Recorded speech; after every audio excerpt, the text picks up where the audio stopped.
వందనాలండి. తిమోతి రాసిన 2వ పత్రిక మొదటి అధ్యాయాన్ని చదువుకుందాం. క్రీస్తు యేసునందున జీవమును గూర్చిన వాగ్దానమును బట్టి దేవుని చిత్తము వలన క్రీస్తు యేసు అపోస్తలుడైన పౌలు ప్రియ కుమారుడగు తిమోతికి శుభమని చెప్పి వ్రాయినది. తండ్రి అయిన దేవుని నుండి మన ప్రభువైన యేసుక్రీస్తు నుండి కృపయు కనికరమును సమాధానమును కలుగునుగాక.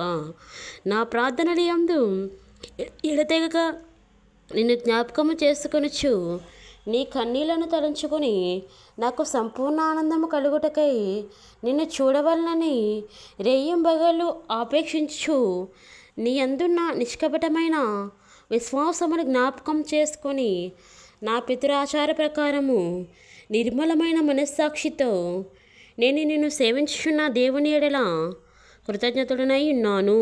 ఆ విశ్వాసము మొదట నీ అవ్వైన లోయలోను నీ తల్లి అయిన యుకేనియాలోను వసించెను. అది నీ యందు సహా వసించుచున్నదని నేను రూఢిగా నమ్ముచున్నాను. ఆ హేతువు చేత నా హస్త నిక్షేపము వలన నీకు కలిగిన దేవుని కృపావరము ప్రజ్వలింప చేయవలనని నీకు జ్ఞాపకము చేయుచున్నాను. దేవుడు మనకు శక్తియు ప్రేమయు ఇంద్రియ నిగ్రహము గల ఆత్మనే ఇచ్చను, కానీ పిరికితనము గల ఆత్మనియ్యలేదు.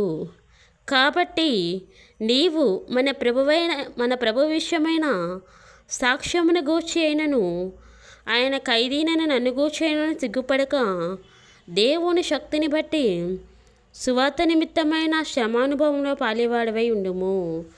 మన క్రియలను బట్టి కాక తన స్వకీయ సంకల్పమును బట్టి అనాది కాలముననే క్రీస్తు యేసునందు మనకు అనుగ్రహింపబడినదియు క్రీస్తు యేసును మన రక్షకుని ప్రత్యక్షత వలన బయలుపరచబడినదైన తన కృపని బట్టి మనల్ని రక్షించి పరిశుద్ధమైన పిలుపుతో ఆయన మనలను పిలిచెను.